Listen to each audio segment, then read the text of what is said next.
Welcome to Mental Health Mondays. So good to see all of you here with us today. Good to see Dr. Whyte, my Good to see you as co-host. well. Always good to be here with you. And as you guys know, we are doing part 3 on depression because you guys had amazing questions last week, and we wanted to get to those questions and want to hear more of your questions because we're the co-hosts, but you guys are part of this program as well with your comments and your questions.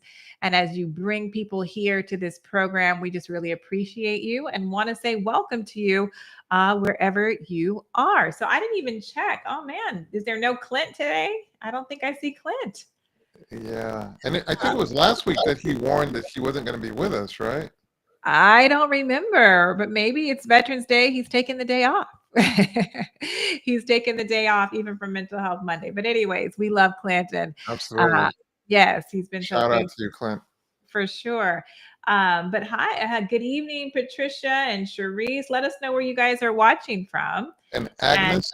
and Agnes, yeah, good evening to you. Please share this link on your social media and invite your family and friends to join us because we are discussing a topic that affects everyone. There's no Absolutely. one in one way or the other. You are affected by depression, sad thoughts, feelings, emotions, all types of stuff. We're all affected by this in one way or the other. Oh, there he is. Clint's like, I'm here. Clint, Clint, I Good to hope see you, Clint, Clint. put a 1 in the chat if you're coming to the convocation because I really need to meet you in person. Seriously. Dr. White and I both need to meet you. Seriously. So I hope you're coming. I really do. I hope all of you will come. Okay, we have Cherise. Okay, and for Virginia, again, welcome. And then Veronica. Veronica, I think you're from Washington State because you're one of our regulars too. I think. I could be wrong. Brenda from Prospect, Tennessee.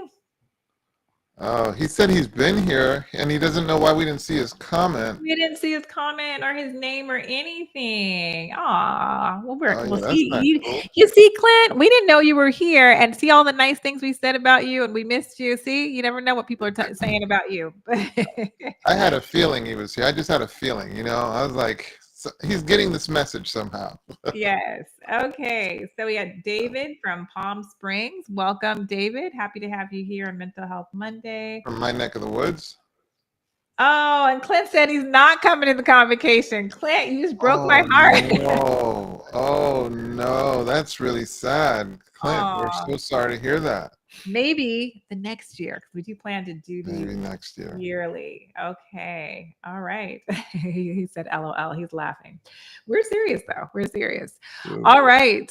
So, again, good to see all of you. Hopefully, your Monday has been good. Mondays can, like we say, can be very, like they say, manic Mondays. My Monday was very full. I mean, lots of clients, lots of stuff that had to be done, but I had energy. And that's what Yeah, makes that well, was that's the key.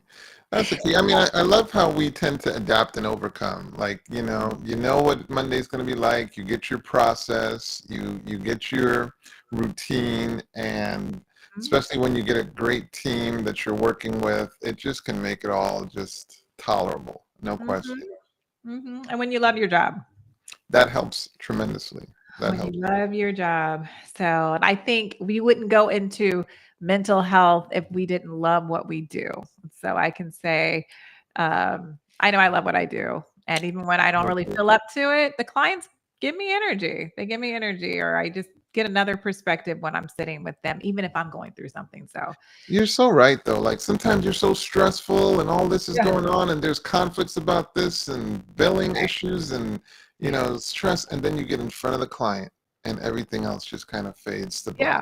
black, and it's just, and it changes everything. It changes Yeah. everything. But you're absolutely right. Yes, it does. Just want to remind everybody, please put in the chat your questions and comments.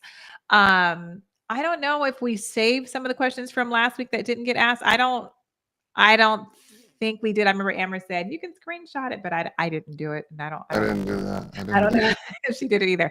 So if you had a question from last week, Maybe if you have a new one, of course, but if you had one from last week that you had posted, but it didn't get answered towards the end, please put it in again. Or if you have a new one, again, thank you. We want to be able to answer your questions about depression. It's such a big, um, it's just such a big thing when emotions and feelings of sadness just seem to sometimes come out of nowhere, and then sometimes there's circumstances that bring that on.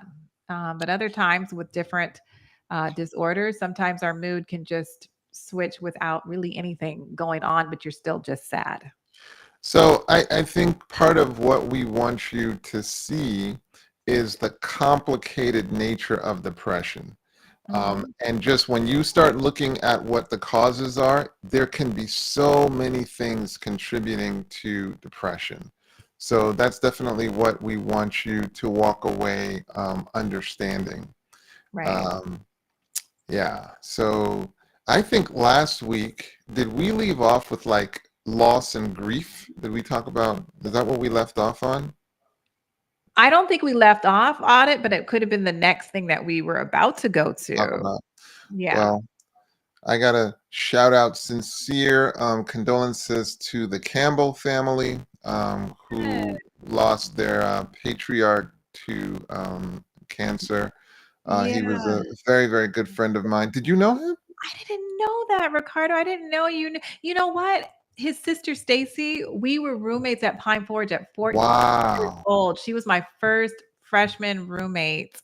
So, and Andre, he was a junior. So Pete had already gone on. So he's a little older than I am. I So got you. I didn't know, I knew of him and I saw him, but I Right. didn't know him like that. But I know the siblings. And of course, it's just really, really sad. My Oh, heart, when I was really sad to hear when I absolutely. saw that.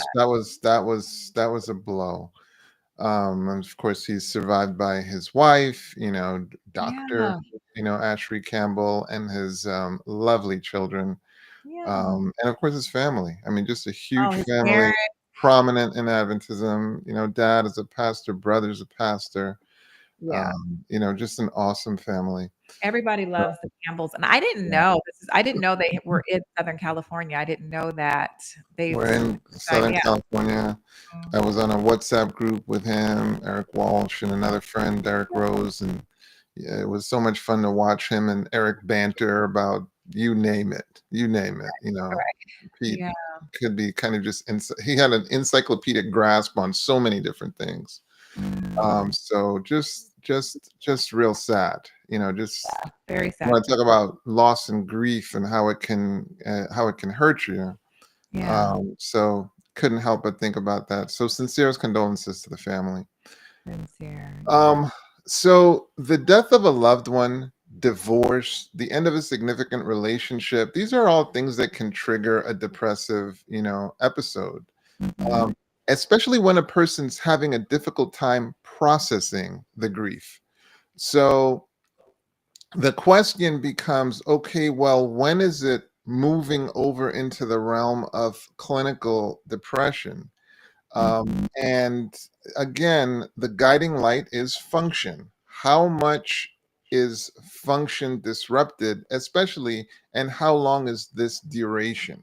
Because everyone would expect that for a period after you've sustained loss, and if you're having grief, you're going to have a period of time where you're not going to be the same, and you'll see people take time off from work, Yeah. and we as a society, we allow for that. Even as friends, we allow for that.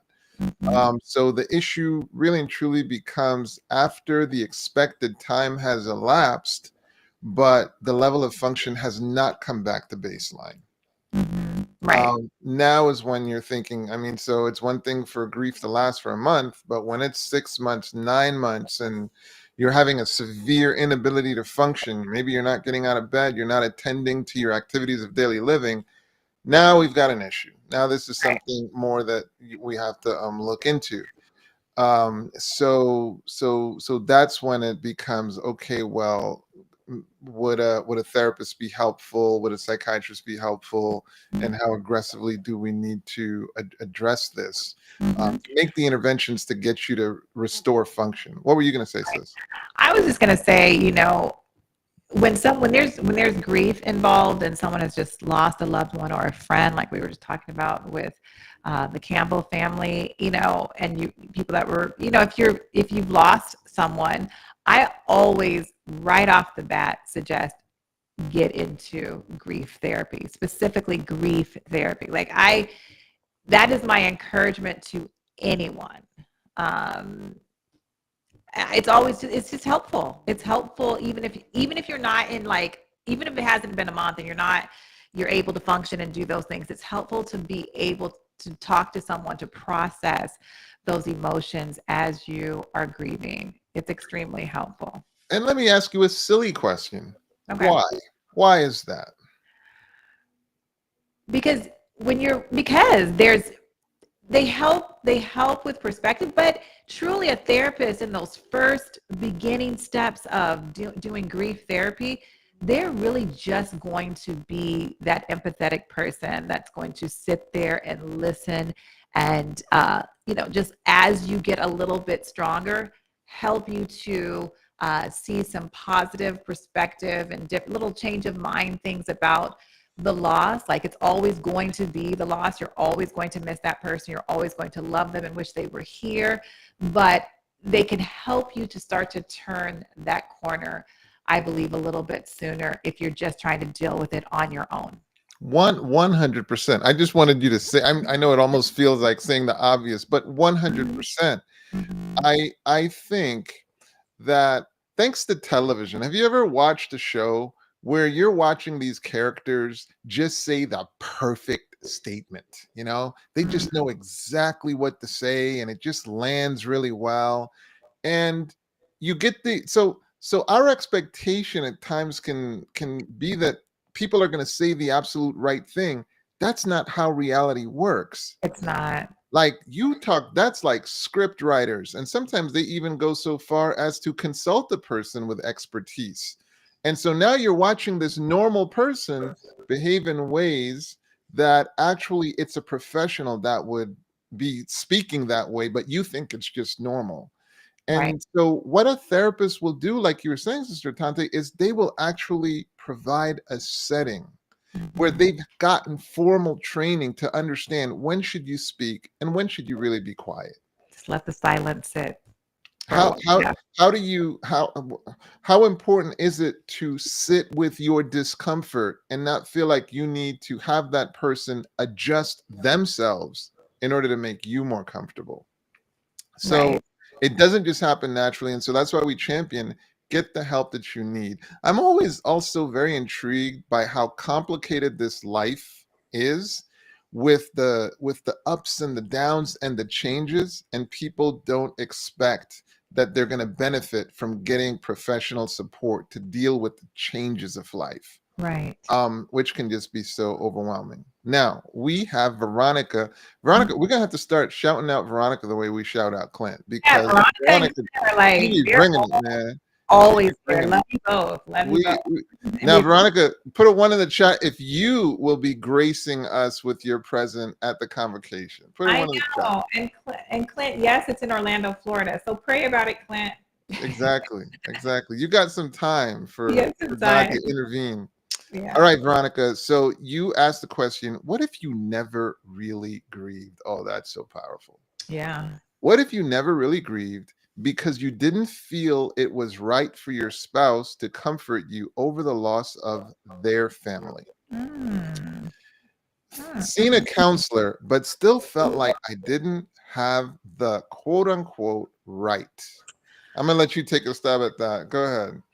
Well, Veronica, obviously you were close to your husband's family member who passed away. And so you had the absolute right to grieve, but I understand you were trying to be there for your spouse because I'm sure he was grieving as well. And really you guys were grieving, can grieve together and can either go to individual counseling for the grief, or you could have gone to couples counseling because of the grief, or family counseling, probably more, I would be family counseling. But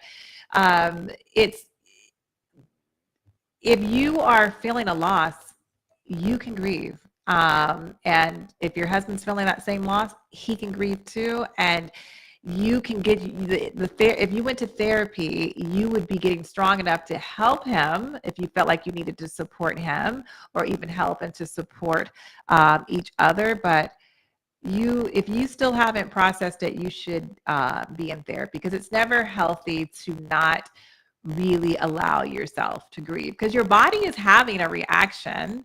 You're just not processing it in your mind as grief, but your body is responding. And sis, can you share what you would share with your clients about what grief looks like? Is there a right way to grieve? No. Grief, I tell this story all the time. There's not, I mean, you don't want to ever, yeah, there's a wrong way. If you have a thought of hurting yourself or someone else, that's obviously the wrong way to grieve. But Exactly.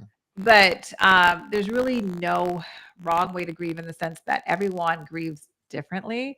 I tell you, I've said this story before, but my dad passed in February of 2021, and we were so close. And he was a basketball fanatic, and he made me a basketball fanatic. And we used to watch basketball games together, even if we weren't in the same town or house or whatever. We'd talk on the phone, call each other on the breaks, all that kind of stuff. So after he passed, I like took a deeper dive into basketball, to the point where Wow. my husband was like, do you have to have the game on another game on again? Like, I even bought like the NBA pass so I could see like all the games. It was like it was something there. I was Wow. But it made me feel close to him. It That's reminded me of great. our fun times. So that was, looking back, I know that that was I was Way of grieving. it was a That way of was your way grieving. of grieving. Yeah. Yes. Isn't that So that's so powerful? And it's just to highlight that it can take on such a diverse, picture, mhm, and then allowing for that, including you not doing anything overt. So it might not even seem like you're grieving. It mhm. might seem like you're just, I don't know, going about your normal day, and that might be grieving for some people. Right. So in what I'm really championing there is be prepared to have some respect for a person's process, even Right. if it doesn't meet your standard for what grief would look like. Mhm, No, some people may grieve differently. mhm. And they might save their tears for their pillows. Yeah. That's what tends to work for me. It's like Mhm, I want privacy mhm. when I'm grieving. So be prepared for that diversity. Yeah. All right, Deborah, thank you so much for the question. We really appreciate it. And by the way, Veronica, I hope that was helpful to you. So, put a one in the chat if that was. Now, Deborah is asking, what about a person who likes to be alone? When dealing with grief, is that normal? And how much time should family and friends give that person before intervening? Man, that's a great question, Deborah. And if you want like a really specific response, you can see this is where like having a therapist where you can give all the details is going to be super helpful. And that's why we always throw in the qualifier, we're not a mental health, we're not your mental health, expert. But that said, these are some guidelines. Um, Pay attention to function and pay attention to loss of function. A person being able to go to work, do their schoolwork, do their chores, maintain their hygiene. Pay attention to function and whether people can meet their obligations. If people are able to meet their obligations and their function has not deviated too far from what's baseline for them, Right. then so be it. So be it. So the issue becomes when you are getting protracted, extended periods where there is a significant deviation for what's normal for them. They're not caring for themselves. Maybe they're not able to go to work, maybe they're not able to go to school, they're not able to get out of bed, they're not attending to themselves, and this is lasting over time. That's when those are signs that intervention might be necessary. So the big Mhm. word in all this is disorder, a change from baseline function. And Right. that's what you're allowing to guide your decision making. And the aggressiveness that you need to employ to intervene and help that person get back to baseline. Mhm. And just to tag on to that a little bit, and always doing, always checking in on them as well. Cause I know some, like you said, Dr. Wright, you like to be left alone when you're grieving. But it's always good to do check-ins. And if, cause some people will just want to isolate themselves to a time where they shouldn't be alone anymore. They need to start just being with other people and humans again. But that time looks different for everybody. So just doing little check-ins to make sure that it hasn't gone to where they're not doing the basic needs, as Dr. Whyte had said, and not taking care of themselves is very important. On a quick note, how comfortable are you seeing your man cry? Or, talk about, is it safe, to cry in front of Yeah. your woman? No, yes. It makes me cry it makes me really sad if he cries. And he does. He cries. He cries in front of me if, when he needs to, when he has to, Well, when he feels it, when he feels it. But that makes there me are really, those. really sad because I definitely don't like to see him cry because I know how much he's hurting if he's crying, and that hurts me really bad. Absolutely. Well, there are those that would, it is a popular belief today that not, some people feel like women will think less of you, or your woman will think less of you if they see you cry. Now, personally, I do kind of believe you can't cry too much, right? Well, yeah, that right. I They don't can't think cry too much. So that when they do cry, you're like, it's a big deal. And yeah, it's a so big deal. Yeah. and now the flip I would say is, if your man does cry in front of you, you better not make fun of that person. Oh, You yeah. better not be like indelicate and like, because that's a vulnerable, moment. So just be aware of that is all I would say. All right, what do we got here? Producer, Amra, she has a great question. She our said, executive producer. is there a way to actually prepare for grief? I'm a daddy's girl, and my dad was diagnosed with Parkinson's and dementia. It's not advanced yet, but the pain is already there. You've already started the process of grieving, Amber, in the sense that you're grieving. I think the pain that I believe the pain you are starting to feel is just grieving the fact that your dad's not exactly the way he used to be. And I remember you telling me stories like your dad he's a brilliant man and could do so many different things. And of course, the disease starts to take some of those things away, and that does hurt. So, but you can definitely, I would say this. You can definitely start to prepare yourself. I think just preparing ourselves and just spending as much time and just staying in reality. And I think I'll be honest. I think getting into therapy in these type of situations could be very essential as well because you know what might be coming and what you're already feeling. And so I think that would be helpful to I think anyone that was to anyone in that situation. Go ahead. I think that was a brilliant response, and I'm so glad I didn't interrupt you or anything like that, because I wasn't even thinking about therapy. Mhm. Amra, this is what I would say, and this is what I would say to the audience as well. Like, almost like from the time you were born, it's almost like you're preparing for these moments. And Mhm. here's what I mean by that. When you showed your dad respect, when you showed your dad love, when you invest quality time, um, part of what you're doing is you're insulating yourself from regret. Because if we're disrespectful, if we're unloving, if we're forfeiting opportunities to really invest and bond with our loved ones, it absolutely creates these scenarios where if they should pass away, you've got these regrets and you've got this guilt. And oh my goodness, I wish I hadn't done that.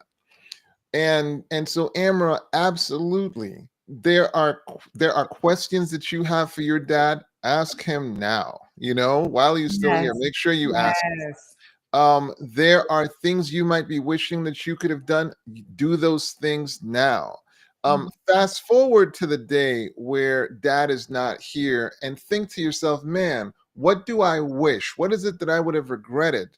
Well, Mhm. now you can come back to the present and make sure that you do those things that you can anticipate you would have regretted if you didn't do them.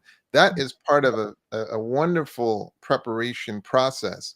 But Mhm. I do want to highlight that this is part of the reason it is so important to be respectful to our parents. Because they're This not is always why gonna it's, be here. what's that? They're not gonna always be here. They're not going to always be here. And those are the things that eat at you. This is Yeah. the reason why sometimes when you're really upset, bite your tongue.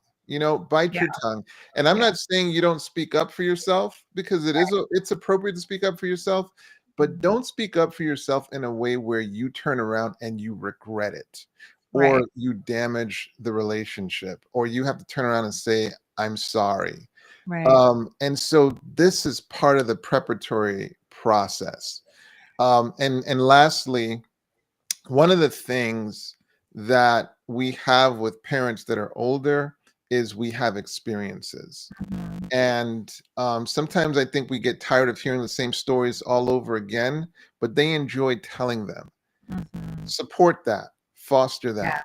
Hey, Dad, tell me that story about that time where you did X, Y, or Z, or tell me what it was like when you X, Y, or Z. You know those stories that they cannot say enough, and they love saying them. Tell me them, and then this is also a good chance to elicit history that when they die, that history goes with them Mhm. potentially. Who Mhm. was your mom? Who was your dad? What are Mhm. your regrets? What do you think you've done differently? What special word do you want to make sure you share with me before you leave this earth? Like, these are good things to prepare you for the time where they're not here. And the good news is, the better you do this, the Mhm. more your dad will always be with you. Yes. The better you internalize your dad, the Mhm. more those memories will be available to you to Mhm. comfort you during moments where they're no longer here physically. Mhm. Yeah. I was just, yeah, everything you said, agree to that totally. Just Amber, you're actually blessed in the sense that it's a slower, it's a slower process. I mean, when my father died, it was unexpected. And so I had what, 3 weeks in the hospital, and then he was gone. But what I hold on to is that we did have such a close relationship, and like I talked to him almost. He would be the first one to call me every morning. Like he just, Wow. yeah, we just talked all the time. So I'm thankful that I had such a great life and relationship with him, so that when that happened so quickly, I did not regret anything. I knew I had done. He lived with us for 6 years too after he retired, so we spent a lot of time together, even as as I was an adult and stuff like that. But back to you, Amory, you were, now this, like Dr. White says, this is the time that you can, talk to him, ask questions. Just you have this time to prepare, but just to spend time with him still, and it can be a really blessing that it's not so fast. It's not so Would, quick. would your dad call you even when you were in college, like every day? College was a long time ago. I feel like in college he didn't call me every day. That's when Daddy worked a lot. Like he worked double shifts, so like he could pay for our college. Yeah, well, good, good. I feel better now then. I feel better now. Because That's okay. my daughter will barely take my calls, so I feel a little better now. That's funny, but definitely as after college, after he retired, oh, he was like, I think he had more time, so he was calling me all the time. He was calling the grandkids he had 8 grandchildren, so he called them all the time. At that time, I think he had 7 grandchildren. But anyways, he was a talker too. He was a talker. He loved to talk. No, So but that's that's where I get it from. I'm a talker too. no, that's beautiful though, that he fostered that. Sets a good example for me. I got to step my game up. Yeah, call We her. got Clint coming in with a fire question. All right. How do we determine healthy responses to grief? Meaning, what are healthy versus unhealthy responses of grief? I would imagine responses vary. Clint, that is an absolutely fantastic question. And there are many directions to take this question. one of the most common ways of coping poorly with grief is utilizing substances, in particular recreational substances. Yeah. So when I worked in chemical dependency at Loma Linda, one of the interesting things I would observe is I would observe people admit to our chemical dependency unit, right? And when they came out of the detox, right, they would grieve a person that died as if the death had happened the day prior, let's say, right? And you'd be like, hey, when did the person die? Maybe a year prior. But what they'll explain is they maybe just started drinking so much, it's almost like they put off the grief, which is right there waiting for them once they give up those substances, right? And so one of the poor ways of grieving is settling for counterfeits. Um, Clint, one of the things that can happen with grief is you can misuse the energy of that pain. So grief can give you massive energy. And the question will be, what will you do with that energy? And so some people, they'll destroy themselves with with all that energy. You'll see them whether making poor decisions as it relates to maybe sex, or poor decisions in terms of developing an addiction, whether to recreational substances or whether the food, or developing maybe bad habits, all because they're trying to do something with that energy. Okay, so those would be the negative things you could do with that grief energy. And the positive things you can do with that grief energy is you could build something beautiful. You could Yes. build something beautiful. You could harness that energy, and you could actually do something that is a tribute to that loved one. You actually could commit yourself to recovery in honor of that person. You could actually say, I'm not going to drink in honor of this person. You could say, I'm going to actually, you know what? I'm going to enhance my physique in honor of that person. Mhm. And this is a big one, Clint. This is a really big one. When you review the relationship with that person, you may have areas where you regret, right? And so now you have this grief, and you've got the temptation to now focus on this grief. And what that grief could remind you to do is you might say, you know what? The mistake I made of not being present with that loved one, I'm not going to perpetuate that mistake with the people who are still alive. Mm. That's an opportunity. You can let that grief remind you of that. That would be healthy grieving. Mhm. And another aspect of healthy grieving is actually getting it out and really getting acquainted with, why is this hurting me? Oh, this is Right. hurting me for this reason, and this is hurting me for this reason. And this is where a therapeutic setting can be so helpful, where the sole agenda of that setting and that context is allowing you to emote, allowing you to talk out your feelings, allowing you to cathart. It's like Mhm. emotionally cleansing yourself.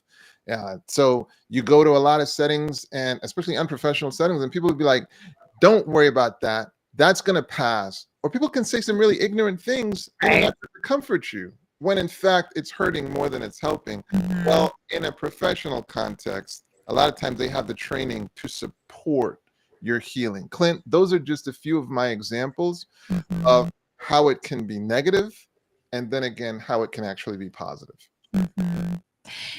Right. Just to piggyback on what you said at the end there, like even when people are trained therapists, they will tend to again say less during a grief session or when they're dealing with somebody who's grieving, because you know when someone is grieving, the words to say are very hard to come by. And so even in a grief session, you will, I mean, I know for myself personally, like I'm listening, I'm providing empathy, and there are just certain when I get that opportunity, you know, to inject something that needs to be said, then I will do that. But it's a slower process. It's a slower process. You don't have to have all the words or have all this is what's going to help. Like, it's better to say less because you're probably going to say something that's not going to help.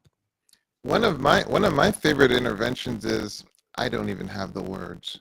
Yeah.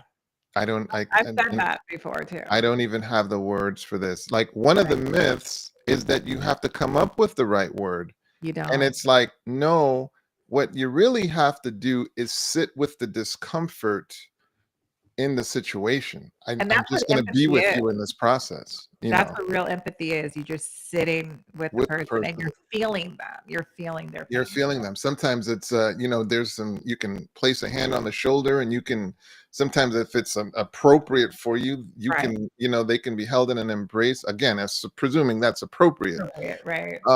But you're just being there in the space, Yeah. whether it's my wife or my daughter. I know my daughter is high touch. So it's just, it's like, if she can just cry on your shoulder, on my shoulder, I'm the only shoulder that she needs to cry on besides her mom, by the way. But anyway, I'm joking. But yeah, she can just cry on your shoulder, and that's meaningful, to her. So I hope that was helpful, Clint. Yeah. And Sharice, I think what we just answered, I think should cover your question.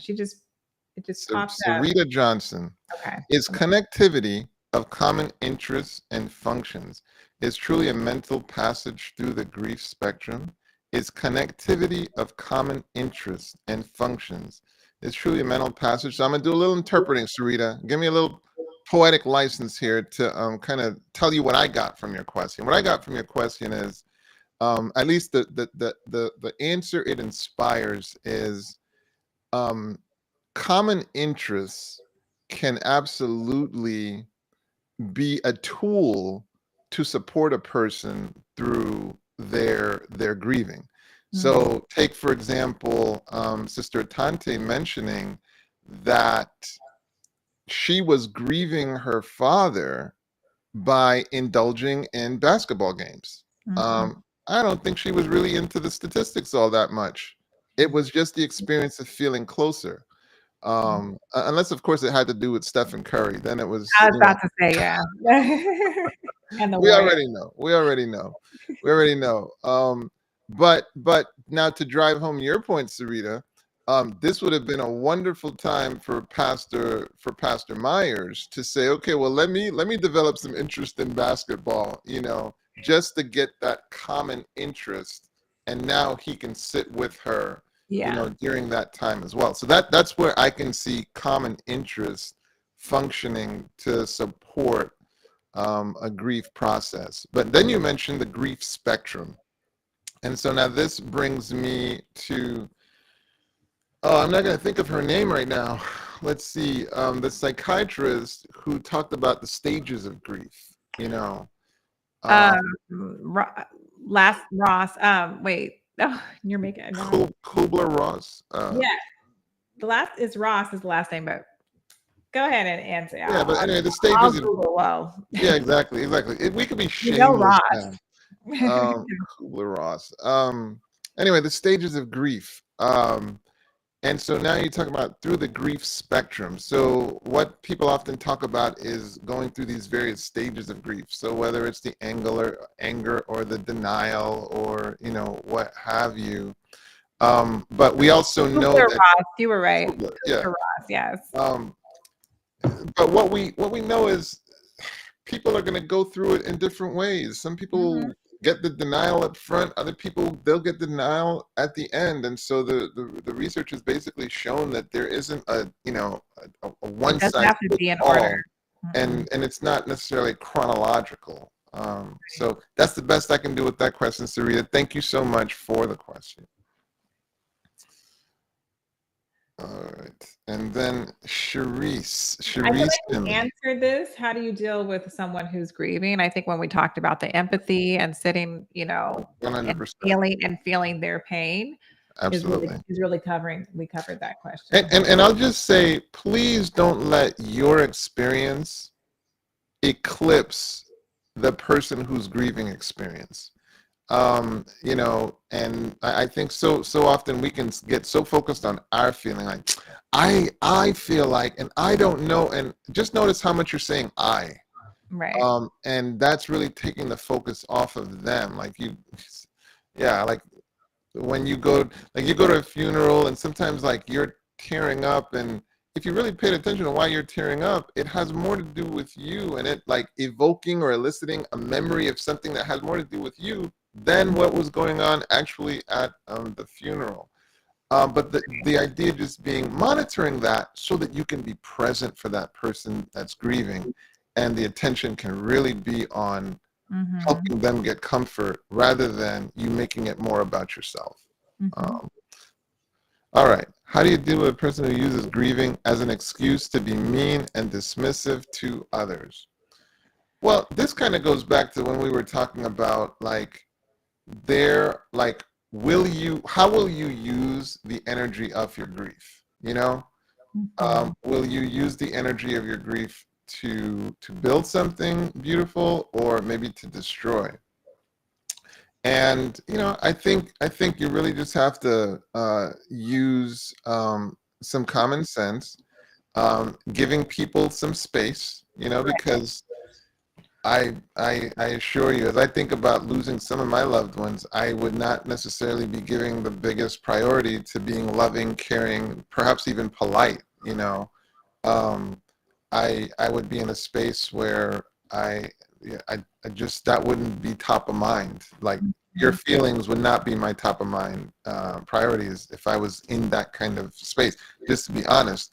But so I think giving people some space, obviously at some point it becomes more toxicity than just a person needing some space. So that might be one that you might go to your therapist and outline the specific situation so they can give you some specific recommendations. Right. Yeah, I agree. That needs, yeah, we need more detail, but I will just say, um, depending on the situation, if this has just happened, and the person is just in shock and their whole world has been turned upside down, or whatever the case may be, you might, you can find it in yourself to extend more grace to them, because they're just beginning this process of grieving. If this has gone on for quite a Months. while, yeah, for months, and it's quite a while, then they need to be just left alone.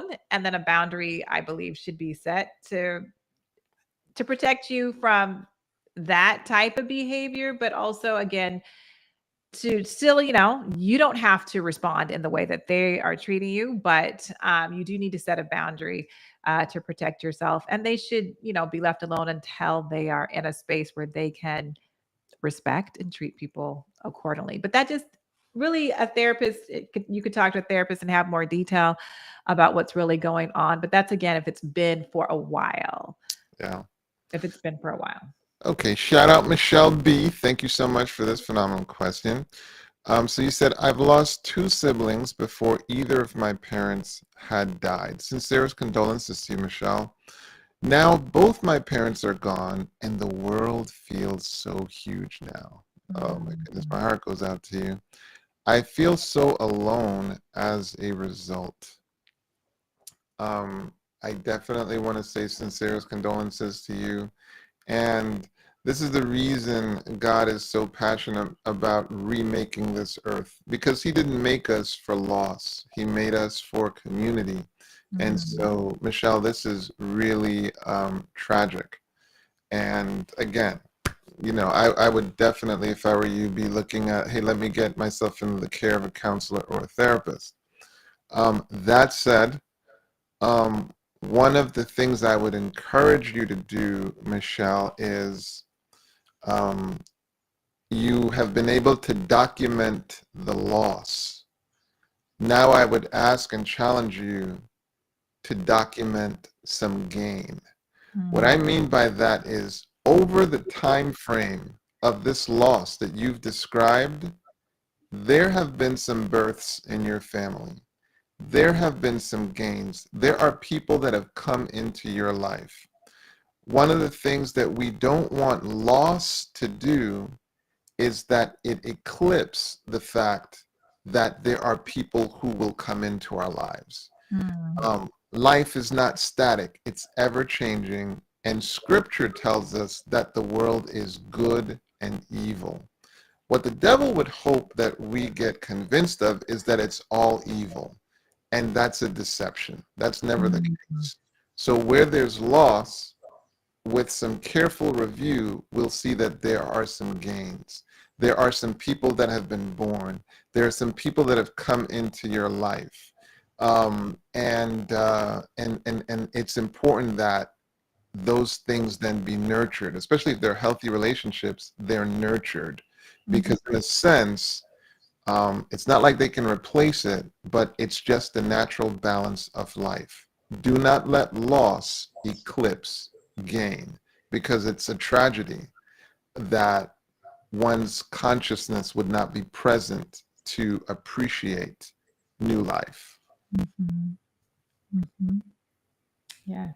Now, and Michelle, I need you to tell me if that was helpful or not. Tell me if that feedback was helpful.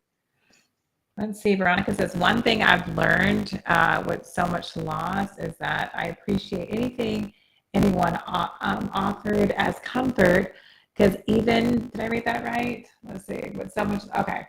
And then okay, offered as comfort, cause even having gone through loss, I still don't know what to say to people when they lose someone. You know what, Veronica, even as a therapist, especially I can tell you the hardest, and maybe Dr. Whyte, you tell me if you agree, maybe you don't, but I would say a client that wants therapy for grief or they've lost someone is, for me, one of the hardest the clients. Like, I have empathy for them, but it takes a lot of work, or just to make sure that you're present and saying the right thing. Like I said, I say less in those sessions to make, because again, I'm trying to be as present and empathetic as possible and just hear and listen. And, they will gain so much from that. They'll come and say, oh, thank you. It's helped me so much. And sometimes I'll be like, well, I might have made 4 or 5 different comments in a 50-minute session. You know what I mean? I won't feel like I said so much, but just being able, they can feel your empathy, and just for them to be able to talk it out and to just be in a safe space is all they really need to begin to figure this grief situation out. I have to tell you, I have a current client that I'm experiencing that with right now. And I mean, the grief is so much. Like, her son committed suicide 2 years ago. Like, right after that, maybe maybe a year after the son committed suicide, the mom died. 6 months after that, father died. Like, guys, that's a lot of grief. No, I mean, and then the husband just left her. I mean, there were just 4 different hits like that. So yeah, it's a lot. But again, I'm just trying to be present and be empathetic for her and help her to work through this process. And as a friend, you need to just be in that empathetic space. Yeah. I mean, I can't say this enough. The biggest myth is that you have to say the right word. Yeah. When in fact, the real heavy lifting, as you just said, Sister Tante, is giving them the space to be heard. Yes. That's the heavy lifting of good therapy, is giving the person the space to be heard. I call it facilitating an emotional bowel movement, right? It's like, you know what I'm saying? I have never heard that before, but I didn't know that you were going to just say that. But wow, I get it. Yeah, okay. That's what you're kind of facilitating. It's like you will, it's like people have this thing to get out of them. And I say bowel because it's visceral, it's deep. I get it. And you got to just sit there and give them the space. Yeah. And that doesn't really come from a lot of speaking, because your goal is that you want them to do the speaking. And the speaking will almost always be just the right thing, because you've given it so much space and you've really made the priority to hear them. You do a good job hearing, and they will give you the words they need you to say to them if you listen carefully enough. Now, obviously, this is what trained therapists do. So never feel like you need to be a trained therapist. Sometimes it's get them into the right setting. But my point just being, it's a myth that I got to come up with the right words. The truth is, I got to give you the space to be heard and to let you give me the words that you really need me to give back to you. So that's how I would say that. Okay. This is a good question. How would you deal with a parent who lost their spouse of 63 years who is codependent on their adult child and going on 6 years and counting to the point of being too sick to be independent? So, like, you can see the complex nature of this case. So we've got a parent who suffered loss, and there's codependency. Now, when you say codependent, for us, when you use the word codependent, for me, codependent is a person having a relationship in which they're trying to do for that person what that person needs to do for themselves. So the word enmeshment comes to mind when I hear that word, codependent, but it's a prominent term that we see in addictions, for example. So they've had loss, then they are having these kind of codependent issues, and let's see, to the point of being sick, to be independent. So now you're also bringing an illness, maybe there's a medical component. And so this screams, you know what, professionals would need to step in here, and kind of tease things out and deal with the layers of complexity, so that healing can be shined into that situation. So this really would call for some professional help, given the complicated nature, the layered and textured nature of this issue. There's a lot going on in that, Alexandria, and my hope is that you'd be able to get some support, some professional support to deal with those multi-layered issues. No, for sure.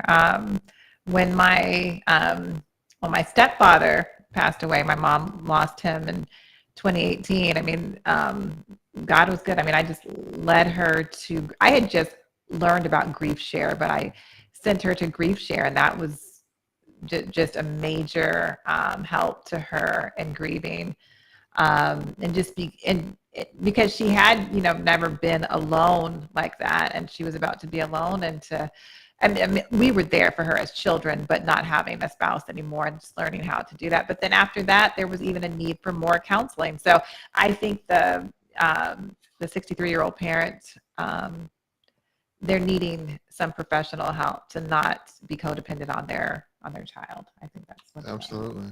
Yeah. All right. I think we have time to take one. If there was one, I don't think. Okay, maybe we're out of questions, comments. I think so.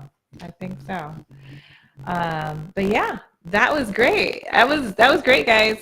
For helping us to do this program. Absolutely. We were. I don't know. Were we planning to do grief? No. What above grief was trauma or abuse. Then there was loss and grief, and now next week, I guess we can go into stressful life events and the role it can play on depression. Let's. And I meant to say that, God pulled all that together because I didn't review the notes to be like, what was next? Because they had given us so many questions last time. I wasn't sure where we were, but that was great. That was great. And you guys definitely, thank you again for hosting with us because you make the program work, and it's truly a blessing to have all of you. And please share this program again on your social media. Share it with someone who has gone, that is grieving right now, or, and you know what's appropriate though. I mean, don't, shove it down anyone's throat that's not prepared for it. But if you think they're ready and would be blessed by it, definitely share this program and bring somebody back with you next week. Absolutely. As we will be continuing our discussion on depression. So we hope you have a good evening, and we will see you next week. God bless you. Take care, everyone. All the best. Always a pleasure, Doc.